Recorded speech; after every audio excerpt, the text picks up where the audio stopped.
আসসালামু আলাইকুম।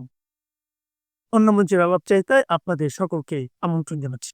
সৈয়দ মোহাম্মদ তাহের পরিষ্কারভাবে আল জাজিরাকে বলেছেন যে ৫৫ বছর ধরে বাংলাদেশের মানুষ আওয়ামী লীগ বিএনপির শাসন দেখেছে, তারা একরকমের হতাশ এবং তারা একটা নতুন বিকল্প খুঁজছে এবং এই ট্রেন্ড, এই ধারা যদি অব্যাহত থাকে তাহলে তিনি মনে করেন যে তারা সংখ্যাগরিষ্ঠতা পেতে পারেন ১২ই ফেব্রুয়ারির নির্বাচনে।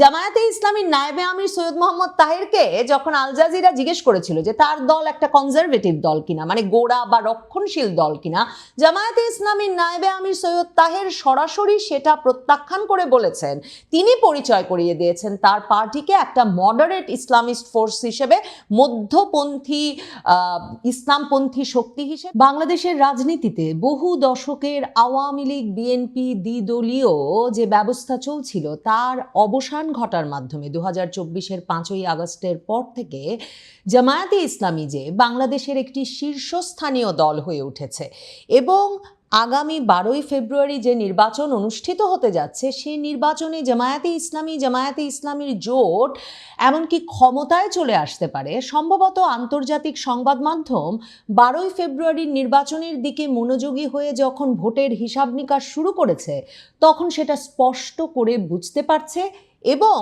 সে কারণেই একই দিনে আল জাজিরা এবং রয়টার্সের মতো দুটো আন্তর্জাতিক সংবাদ মাধ্যমে জামায়াতে ইসলামীর উত্থান নিয়ে, জামায়াতে ইসলামীর আগামী নির্বাচনে জিতে সরকার গঠনের সম্ভাবনা নিয়ে প্রতিবেদন ছাপা হয়েছে। আল জাজিরা জামায়াতে ইসলামীকে যে নতুন করে চিনছে আন্তর্জাতিক সম্প্রদায়, আগ্রহী মানুষ, সেটা তাদের শিরোনামে একরকম স্পষ্ট করেছে। কারণ আল জাজিরা তাদের শিরোনামটা করেছে হোয়াট ইজ বাংলাদেশের জামাতে ইসলামী party, could it lead the country next.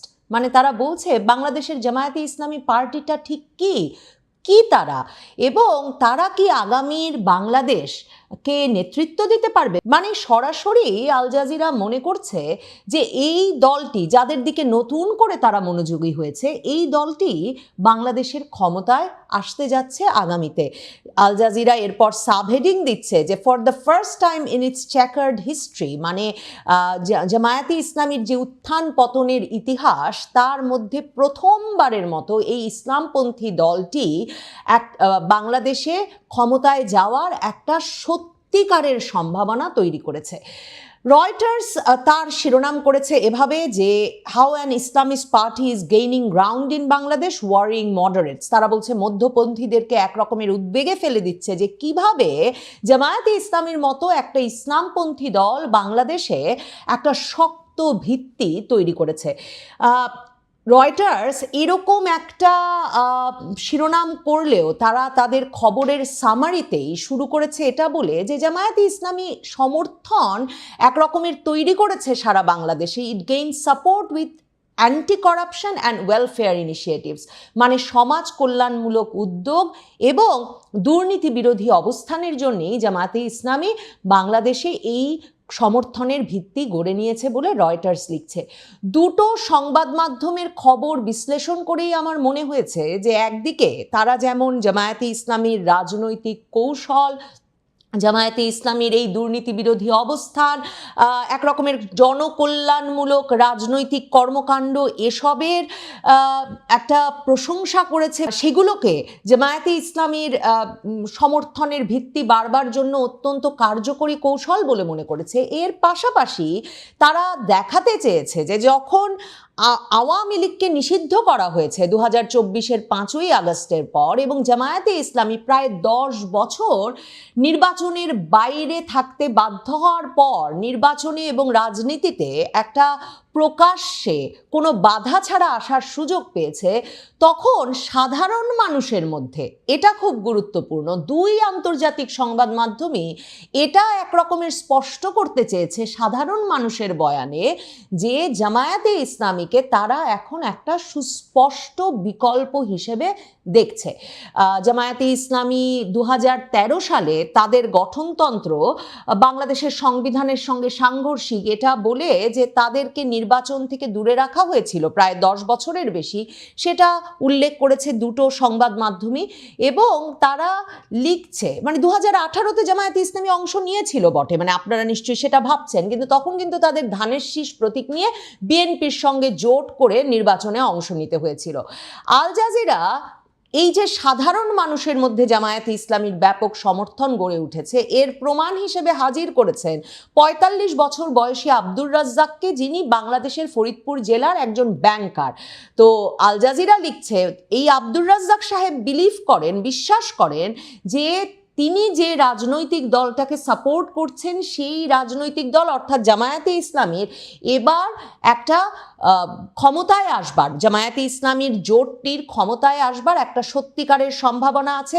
তিনি নিজেই তার শহরে জামায়াতে ইসলামীর দাড়িপাল্লা প্রতীকের জন্য প্রচারণা কাজে অংশ নিচ্ছেন। এবং রাজ্জাক সাহেব বলেছেন আল জাজিরাকে যে যার সঙ্গেই তিনি দেখা করছেন এই দাড়িপাল্লায় ভোট দেওয়ার বিষয়ে, যার সঙ্গেই তার সাক্ষাৎ হচ্ছে, তার মনে হচ্ছে জামাতকে ভোট দেওয়ার জন্য জনগণের ভেতরে একটা ঐক্য তৈরি হয়েছে, দে আর ইউনাইটেড ইন ভোটিং।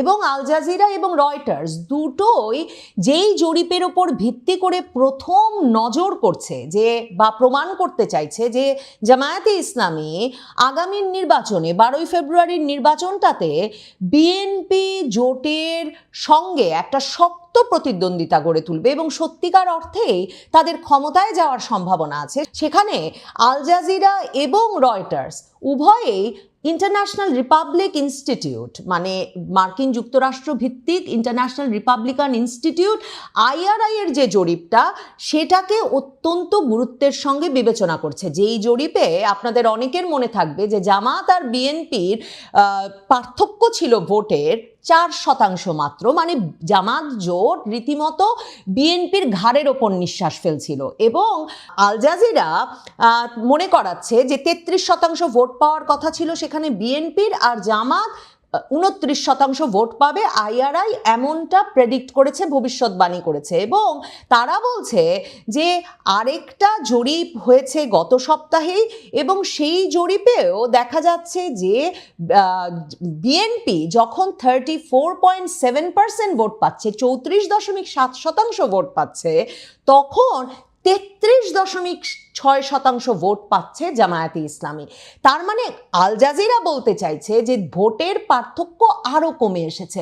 রয়টার্স লিখছে যে এই যে 2024-এর তরুণদের দল, জেনজির দল, যারা কিনা শেখ হাসিনা সরকারের পতন ঘটিয়েছে, সেই জাতীয় নাগরিক পার্টিকে জামায়াতের জোটে নিয়ে আসা এবং মুক্তিযোদ্ধা কর্নেল অলি আহমেদের দল LDP-কে জামায়াতের জোটে নিয়ে আসার ফলে জামায়াত জোটের বিষয়ে মানুষের যে সন্দেহ, অভিযোগ, সেগুলোর ক্ষেত্রেও একটা পরিবর্তন এসেছে। জামাত যে একটা মধ্যপন্থী দল হিসেবে বেরিয়ে আসতে চাইছে, সকলের কাছে গ্রহণযোগ্য দল হিসেবে, সেই প্রচেষ্টাটা স্পষ্ট হয়েছে। তার মানে আন্তর্জাতিক সংবাদ মাধ্যমগুলো বাংলাদেশের ভেতরে নানা পক্ষে যত রকমেরই আলোচনা থাকুক না কেন, আন্তর্জাতিক সংবাদ মাধ্যমগুলো মনে করছে যে জামাত শেষ পর্যন্ত যে জোট গড়ে তুলেছে, যে জোটে এই সংবাদ মাধ্যমগুলো লিখছে যে বড় একটি ইসলামী দল বেরিয়ে গেছে, ইসলামী আন্দোলন বাংলাদেশ বেরিয়ে গেছে, কিন্তু তারপরেও ইসলামপন্থী দলগুলোর সঙ্গে এনসিপি এবং LDP-কে মেলানোর ফলে জামাত একটা এমন গ্রাউন্ড পেয়েছে যেখানে তাকে একটা অন্তর্ভুক্তিমূলক চরিত্র সে দিতে পেরেছে বলে কিন্তু এই দুটো সংবাদ মাধ্যমই ইঙ্গিত দিচ্ছে। সেক্ষেত্রে রয়টার্স এবং আল জাজিরা উভয়ই উল্লেখ করছে যে যদিও বা কোনো নারীকে জামায়াতে ইসলামী মনোনয়ন দেয়নি, কিন্তু তারা একজন হিন্দু প্রার্থী কৃষ্ণ দাসকে তাদের নির্বাচনে মনোনয়ন দিয়েছে। রয়টার্স সাধারণ মানুষের মধ্যে কি ধরনের আলোড়ন তৈরি করেছে জামায়াতে ইসলামী, সমর্থন তৈরি করেছে, তার উদাহরণ হিসেবে একজন ঢাকার বাজারের এক নারকেল বিক্রেতার উদাহরণ তুলে ধরেছেন। সেখানে তারা মোহাম্মদ জালাল নামের 40 বছর বয়সী যে ডাব বিক্রেতার সঙ্গে কথা বলেছেন, তিনি বলেছেন যে আমরা নতুন একটা কিছু চাই এবং সেই নতুন অপশন, সেই নতুন বিকল্প হচ্ছে জামায়াতে ইসলামী। রয়টার্স শফি মোহাম্মদ মুস্তাফা নামের একজন রাজনৈতিক বিশ্লেষক এবং ধর্মতত্ত্ববিদের সঙ্গে কথা বলেছেন। তিনিও এই কথাটা উল্লেখ করে বলেছেন যে জামায়াতে ইসলামী একটা নতুন বিকল্প হয়ে উঠেছে, কারণ জামায়াতে ইসলামী এমন একটা ধারণা জনমনে প্রবেশ করাতে পেরেছে, মানুষকে কনভিন্স করতে পেরেছে যে ইসলাম একটা সলিউশন, ইসলাম হচ্ছে গিয়ে একটা সমাধান, এবং তারা নিজেদেরকে একটা নৈতিক বিকল্প হিসেবে প্রতিষ্ঠা করতে প্রস্তুত হয়েছে। তো আল জাজিরা জামায়াতে ইসলামী পার্টিটা কি এই প্রশ্ন নিয়ে যখন জামায়াতে ইসলামীর নায়েবে আমির সৈয়দ মোহাম্মদ তাহেরের সঙ্গে কথা বলেছেন, সৈয়দ মোহাম্মদ তাহের পরিষ্কারভাবে আল জাজিরাকে বলেছেন যে ৫৫ বছর ধরে বাংলাদেশের মানুষ আওয়ামী লীগ বিএনপির শাসন দেখেছে, তারা একরকমের হতাশ এবং তারা একটা নতুন বিকল্প খুঁজছে, এবং এই ট্রেন্ড, এই ধারা যদি অব্যাহত থাকে তাহলে তিনি মনে করেন যে তারা সংখ্যাগরিষ্ঠতা পেতে পারেন 12ই ফেব্রুয়ারির নির্বাচনে। জামায়াতে ইসলামীর নায়েবে আমির সৈয়দ মোহাম্মদ তাহেরকে যখন আল জাজিরা জিজ্ঞেস করেছিল যে তার দল একটা কনজারভেটিভ দল কিনা, মানে গোড়া বা রক্ষণশীল দল কিনা, জামায়াতে ইসলামীর নায়েবে আমির সৈয়দ তাহের সরাসরি সেটা প্রত্যাখ্যান করে বলেছেন, তিনি পরিচয় করিয়ে দিয়েছেন তার পার্টিকে একটা মডারেট ইসলামিস্ট ফোর্স হিসেবে, মধ্যপন্থী ইসলামপন্থী শক্তি হিসেবে, যারা কিনা আদর্শ একরকম চাপিয়ে দেওয়ার পরিবর্তে সাংবিধানিক সংস্কারের মাধ্যমে ক্ষমতায় থাকা এবং শাসন ব্যবস্থা পরিচালনায় বিশ্বাস করে। কাজেই জামায়াতে ইসলামীর মানে যে একটা দল হিসেবে তার অবস্থানের যে একটা পরিবর্তন হচ্ছে, সে যে নিজেকে একটা মডারেট দল হিসেবে দেখাতে চাইছে, সেটা কিন্তু দুটো সংবাদ মাধ্যমই বারবার লিখেছে। যেমন রয়টার্স কথা বলেছে জামায়াতে ইসলামীর আমিরের সঙ্গে, ডিসেম্বরের শেষে জামায়াতে ইসলামীর আমিরের সঙ্গে তারা একটা এক্সক্লুসিভ ইন্টারভিউও ছেপেছিল। সেই সাক্ষাৎকারে জামায়াতে ইসলামীর আমির কিন্তু প্রথম বলেছিলেন যে তারা ক্ষমতায় এলে জাতীয় সরকার গঠনের জন্য প্রস্তুত, কিংবা যে কোনো দলের সঙ্গে তারা জাতীয় সরকারের অংশ হয়ে ক্ষমতায় থাকতে প্রস্তুত। তো জামায়াতে ইসলামীর আমির রয়টার্সকে বলেছেন যে তারা প্রতিক্রিয়াশীল রাজনীতি করেন না, তারা রিঅ্যাকশনারি পলিটিক্স করেন না, তারা জনকল্যাণমূলক রাজনীতি করেন।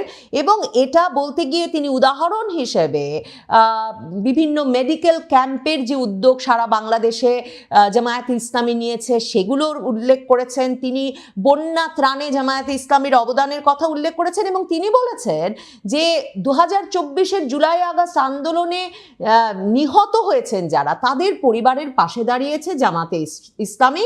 জামায়াতে ইসলামী কনস্ট্রাকটিভ পলিটিক্স করে, মানে ডাক্তার শফিকুর রহমান রয়টার্সকে বলছেন জামায়াতে ইসলামী গঠনমূলক রাজনীতি করে, এবং এ কারণে জামায়াতে ইসলামীর রাজনীতিতে জনগণ বিশ্বাস এবং আস্থা রাখবে। থমাস কিন নামে একজনের সঙ্গে কথা বলেছে আল জাজিরা, যিনি ইন্টারন্যাশনাল ক্রাইসিস গ্রুপের বাংলাদেশ এবং মিয়ানমার বিষয়ক বিশেষজ্ঞ পরামর্শক। তিনি বলেছেন যে জামায়াতের ক্ষেত্রে বিএনপি বা আওয়ামী লীগের থেকে তার সমর্থন এগিয়ে রাখতে ইসলামিস্ট ফোর্স হিসেবে বা ইসলামপন্থী শক্তি হিসেবে তাকে পরিচয় করিয়ে দেওয়ার চেয়ে দলটি যদি নিজেকে সৎ এবং একটা মোর ডিসিপ্লিন, সুশৃঙ্খল রাজনৈতিক শক্তি হিসেবে প্রতিষ্ঠিত করতে পারে, তাহলেই সম্ভবত জামায়াতে ইসলামীর আগামী নির্বাচনে একটা খুব ভালো ফল করার প্রত্যাশা আছে। তবে টমাস কিন আল জাজিরায় এটাও মনে করিয়েছেন যে যদিও আগামী 12ই ফেব্রুয়ারির নির্বাচনে জামায়াতে ইসলামী নিশ্চিতভাবেই সবচেয়ে ভালো ফলাফলটি করতে যাচ্ছে, জামায়াতে ইসলামী হচ্ছে বাংলাদেশের এমন একটি দল যারা কখনো 20টি আসনেও জয়লাভ করেনি এবং কখনোই 12% বেশি ভোট পায়নি। জামায়াতে ইসলামীকে নিয়ে রয়টার্স এবং আল জাজিরার এই কৌতূহল এবং সাম্প্রতিক জরিপগুলোতে বিএনপির সঙ্গে জামায়াতে ইসলামীর ভোটের পার্থক্য এতটা কমে আসা স্বভাবতই আন্তর্জাতিক সংবাদ মাধ্যম এবং আন্তর্জাতিক সম্প্রদায় ও বিশেষজ্ঞদেরকেও একরকম অবাক করছে বটে। সম্মানিত দর্শক, বিশ্ববিখ্যাত আন্তর্জাতিক গণমাধ্যম আল জাজিরা, সেই আল জাজিরার সঙ্গে জনাব সজীব ওয়াজেদ জয়ের একটি সাক্ষাৎকার এখন রীতিমতো viral, talk of the country. এবং সেই যে সাক্ষাৎকার, সেই সাক্ষাৎকারে তিনি যে সকল বক্তব্য দিয়েছেন সেগুলোর ভিডিও ক্লিপ, অডিও ক্লিপ, ছবি এগুলোতে সামাজিক মাধ্যমে রীতিমতো ঝড় চলছে। প্রথমে দু একজন ঠাট্টা করার চেষ্টা করেছিল, কিন্তু 99% মানুষ জয়ের এই সাক্ষাৎকার আল জাজিরার সঙ্গে ইতিবাচকভাবে নিয়েছে। সেখানে জয়ের বডি ল্যাঙ্গুয়েজ, তার ড্রেস কোড অর্থাৎ তার যে পোশাক, তার পোশাকের কালার কম্বিনেশন, তার হেয়ার স্টাইল অর্থাৎ তিনি যেভাবে চুল কেটেছেন, শেভ করেছেন, যেভাবে বসেছেন, পায়ে যে জুতোটি পরেছেন শো, তার কালার, তারপরে যে মোজা পরেছেন সক্স, সব মিলিয়ে একেবারে জুতোর তলা থেকে শুরু করে একদম মাথার চুল পর্যন্ত সব কিছু নিয়ে চুলচেরা বিশ্লেষণ চলছে সামাজিক মাধ্যমে। অনেকে বলার চেষ্টা করছেন যে না, একটা অ্যাটিটিউড, বাপের বেটা, নেতা হওয়া তো এরকমই হওয়া উচিত। তৃতীয় বিশ্বতে এই ধরনের স্মার্ট লোক একজনও নেই। আমার কাছে মনে হতো যে কাতারের যে বর্তমান আমির, তিনি এই আমির হিসেবে দায়িত্ব পালন করার আগে কোট টাই পরে তিনি যে সকল ছবি তুলতেন, ঠিক সেখানে নিদারুণ একটা স্মার্টনেস ছিল। বারাক ওবামা, বিল ক্লিন্টন, তাদের পোশাক পরিচিত অসাধারণ স্মার্টনেস ছিল, দেখানো আছে। তো সেই দিক থেকে মানে জয়ের যে অভিব্যক্তিটা ফুটে উঠেছে ওই ছবিতে, অর্থাৎ আল জাজিরা সাংবাদিক, তিনি যথেষ্ট স্মার্ট, ইন্ডিয়ান জেন্টলম্যান।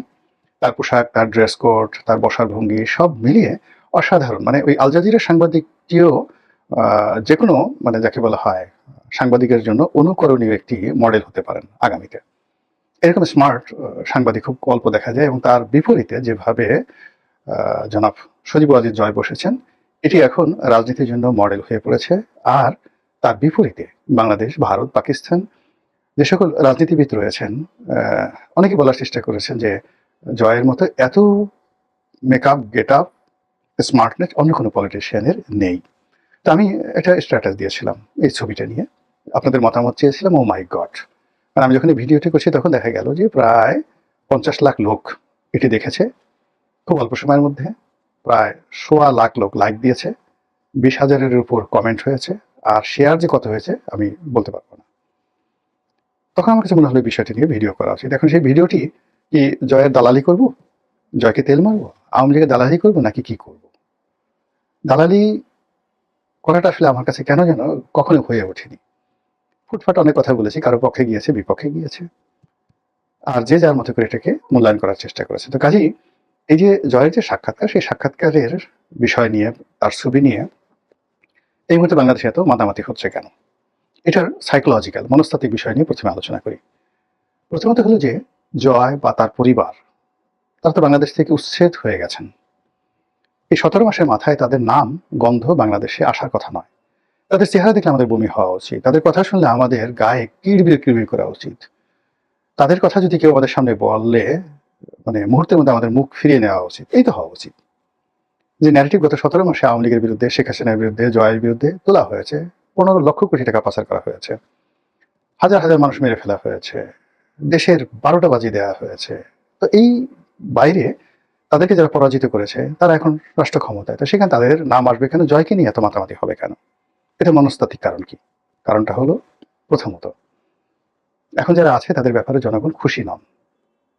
2 নম্বর হলো যে জনগণ এখন যারা আছেন তাদের কাছ থেকে যে আশা করেছেন সেখানে বারবার আশাভঙ্গ হয়েছে তাদের। থার্ডলি হলো আগামীতে যাদের ক্ষমতা আসার সম্ভাবনা তৈরি হয়েছে তাদের ব্যাপারেও জনগণ কোনো ভালো কিছু কল্পনা করতে পারছে না। তো এই ক্ষেত্রে মনের ঝাল মেটানোর জন্য, নিজেদের রাগ এবং ক্রোধ মানে দেখানোর জন্য তারা মডেল হিসেবে জয়কে সামনে নিয়ে আসছে। এটা যে শতভাগ জয়ের প্রতি তাদের কারো আনুগত্য আছে, প্রেম আছে, ভালোবাসা আছে, নট লাইক দ্যাট। মানে জয়কে সামনে এনে মানে প্রতিপক্ষকে তারা দমন করতে চাচ্ছে, প্রতিপক্ষের মনে ঈর্ষা তৈরি করতে চাচ্ছে। এটা একটা সাইকোলজিক্যাল ট্রিটমেন্ট। যেমন দেখা গেল যে সতীনের ছেলে দেখলে যেভাবে মানে মানুষের রাগ হয়ে যায়, তো তদ্রুপ এখন জয়কে নিয়ে, শেখ হাসিনাকে নিয়ে, আওয়ামী লীগকে নিয়ে কোনো কথা বললে বর্তমান সরকারের যে একটা রাগ হবে, ক্রোধ হবে, এবং এটা দেখে এই সরকারের ব্যাপারে যারা হতাশ তাদের মনে খুব আনন্দ লাগবে। এই কারণে এই জয়কে নিয়ে এই মুহূর্তে মানুষের মনস্তাত্ত্বিক, এটা মানুষ বলতে কি আওয়ামী লীগের বাইরের মানুষ, আওয়ামী লীগের লোকজন তো মরে গেলেও জয়কে ভালোবাসবে, শেখ হাসিনাকে ভালোবাসবে, বঙ্গবন্ধুকে ভালোবাসবে। আমি আওয়ামী লীগের বাইরের লোকের কথা বলছি, আমজনতা। তো এই আমজনতা যে আধিক্যতা দেখাচ্ছে সেটা মূলত বর্তমান যারা আসছে এবং আগামীতে যাদের আসার সম্ভাবনা হয়েছে তাদের প্রতি মানুষের অবিশ্বাস, অনাস্থা, হতাশা ইত্যাদি থেকে এই জিনিসটি হচ্ছে। এটা হলো প্রথম একটা বিষয়। দ্বিতীয় যে বিষয়টি সেটা হলো আন্তর্জাতিক গণমাধ্যম কেন এখন জয়, শেখ হাসিনা, আওয়ামী লীগকে নিয়ে মাতামাতি করছে, সেটিও কিন্তু গুরুত্বপূর্ণ একটা বিষয়। এবং এর পিছনে আন্তর্জাতিক রাজনীতি, তাদের যে থিম, তাদের যে চিন্তা চেতনা, আপনারা জানেন যে এই আল জাজিরাই কিন্তু একটা সময় প্রাইম মিনিস্টার মেন করেছিল।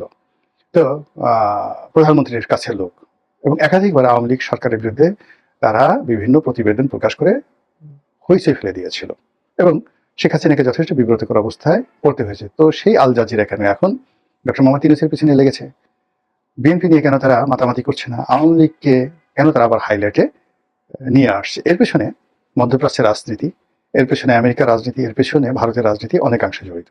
থার্ডলি, এই সাক্ষাৎকারে কতগুলো পয়েন্ট সামনে এসেছে। সেই পয়েন্টের মধ্যে যে বিষয়গুলো আমার সবচেয়ে প্রথম নজরে এসেছে সেটি হলো জয় খুব স্ট্রেট এবং ফরওয়ার্ড ওয়েতে যেভাবে উত্তর দিয়েছে আমি এটা কল্পনাও করতে পারিনি। যেমন বলা হয়েছে যে তার মায়ের রাজনীতি কি শেষ? তিনি বলেছেন সম্ভবত শেষ, কারণ তিনি এখন বৃদ্ধ হয়ে গেছেন, তার বয়স হয়ে গেছে। এই যে সাহস, এই শক্তি, এই কথাটি যদি জনাব তারেক রহমান সাহেব 2018 সালে বলতে পারতেন জয়ের মতো করে, তাহলে বেগম খালেদা জিয়ার জন্য অনেক ভালো হতো এবং তাকে সম্ভবত জেলে যেতে হতো না। যখনই তাকে ক্ষমতার কেন্দ্রে রাখা হয়েছে তখন আওয়ামী লীগের যত রাগ ক্রোধ বেগম জিয়াকে নিয়ে চলে এসছে। বেগম জিয়া যদি বলতেন যে আমি রিটায়ার্ড করলাম, এখন থেকে আমার সব রাজনীতি জনাব তারেক রহমান সাহেব দেখবেন, তাহলে তাকে জেলে যেতে হতো না, শিওর। তো সেই জায়গাতে হঠাৎ করে জয় এই যে একটা সিদ্ধান্ত দিলেন, বললেন, এটার পিছনে তার ডিপ্লোম্যাটিক নলেজ, দলের যাকে বলা হয় গ্রুমিং, নাকি তিনি তার যে ভিতরে যে অন্তর্নিহিত যে ক্ষমতা সেটা থেকে বললেন? এটা আপনারা একটু চিন্তা করে দেখবেন যে এই যে তাকে শেখ হাসিনাকে রিংয়ের বাইরে দেওয়া এবং তার যারা রাজনৈতিক প্রতিপক্ষ, সেই প্রতিপক্ষদেরকে তিনি নিষ্ক্রিয় করে দিলেন যে তিনি বয়স হয়ে গেছেন, আর রাজনীতিতে তিনি থাকবেন না। এই গেল এক। তারপর তার মাকে ডিফেন্ড করার এবং জুলাইয়ের গণ অভ্যুত্থান এবং গণহত্যা, এই বিষয়গুলো নিয়ে তিনি যে বক্তব্য দিয়েছেন, সেই বক্তব্য আপনি স্বীকার করেন বা না করেন, কিন্তু এই বক্তব্যের যে যুক্তি, সেই যুক্তি আপনি অস্বীকার করতে পারবেন না। আমাদের দেশের লোক বন্দুককে ভয় পায় জমের মতো, লাঠি বাঁশিকে ভয় পায় জমের মতো। আমরা এখন দেখেন একেবারে তরুণ প্রজন্মের যারা নেতা রয়েছেন তাদের ভয় আমরা কিভাবে থরথর করে কাঁপছি। যে ডক্টর মোহাম্মদ ইউনূস, জামাতের আমির জনাব তারেক রহমান সাহেব এই কয়দিন আগে 17-18 মাস আগে ছিলেন মজলুম, এখন আমরা তাদের ভয়ে কাঁপছি, তাদেরকে তোয়াজ তদবির করছি, তাদেরকে ভবিষ্যৎ রাজা উজির মন্ত্রী বানিয়ে আমরা তাদের কাছাকাছি যাওয়ার চেষ্টা করছি। তো সেখানে অত্যন্ত প্রতাপে, প্রচন্ড প্রতাপে শেখ হাসিনা ক্ষমতায় ছিলেন, তো তিনি ইচ্ছা করলে তো অনেক মন্দ কাজ করতে পারেন। ইরানের দিকে তাকান না কেন? একটি ক্ষমতাধর রাজনৈতিক দলের অনেকগুলো অপশন থাকে। ইরান তার মিলিটারি দিয়ে নির্বিচারে গুলি চালিয়েছে, হাজার হাজার মানুষ মেরে ফেলেছে। এরপরে যখন জনগণ রাস্তায় নেমে এসেছে সরকারের বিরুদ্ধে, তার কাউন্টারে সরকার তার পক্ষের যারা লোকজন রয়েছে তাদেরকে রাস্তায় নামিয়ে দিয়েছে। কয়জন মরবে, কয়জন ড্যামেজ হবে, ডাজ নট ম্যাটার, এগুলো নিয়ে তারা চিন্তাই করেনি। সমস্ত দেশ ব্ল্যাক আউট করে দিয়ে তারা সেই কাজগুলো করেছে, ফলে সারা বিশ্ব স্টপ হয়ে গেছে, চক্রান্তকারী স্টপ হয়ে গেছে এবং ইরান এখন নিয়ন্ত্রিত একটি রাষ্ট্র। তো সেই কাজটি কেন শেখ হাসিনা পারবেন না? তার তো লোকজনের অভাব ছিল না, তারপরে তার পুলিশে, তার সেনাবাহিনীতে তার অনুগত লোকের অভাব ছিল না, কেন তিনি সেই কাজটি করেনি? সেটাকে পয়েন্ট আউট করার চেষ্টা করেছেন যে তিনি এটা চাননি। তিনি যদি করতে চাইতেন তাহলে তিনি এখন ক্ষমতায় থাকতেন। এর চেয়ে সহজ সরল বাংলায় আর কোন উত্তর হতে পারে না। এবং কথাটি তিনি ইংরেজিতে বলতে গিয়ে যে শব্দ চয়ন করেছেন এবং যেভাবে তার চোয়ালকে তিনি দৃঢ় করেছেন, এবং তিনি যখন সে সাংবাদিকের সঙ্গে কথা বলছিলেন তখন তার ডান হাতটি যেভাবে উঠেছিল, তিনি তার 5টি আঙ্গুল স্বাভাবিকভাবে রেখে তিনি তাকে বোঝানোর চেষ্টা করেছিলেন হাত নেড়ে নেড়ে। কিন্তু যখন তার এই মায়ের এই প্রসঙ্গটি আসলো তখন মুহূর্তের মধ্যে তিনি যাকে বলা হয় দৃঢ় হয়ে গেলেন, স্বাধীন চেতা হয়ে গেলেন। বাঘের গর্জনের মতো তিনি গর্জন দেওয়ার চেষ্টা করলেন এবং যেভাবে বাঘ শিকার করার সময় হঠাৎ করে তার থাবার মধ্যে থেকে নখগুলো বের করে নিয়ে আসে, ঠিক সেইভাবে তিনি তার 5টি আঙ্গুলের মধ্যে 4টি আঙ্গুলকে মুষ্টিবদ্ধ করে তার যে তর্জনী, সেই তর্জনীটিকে তিনি উঁচিয়ে পয়েন্ট আউট করলেন, যেটাকে আমরা মানে ইংরেজিতে যেটিকে বলি পয়েন্ট ম্যান। ওই আঙ্গুলকে বলা হয় পয়েন্ট ম্যান।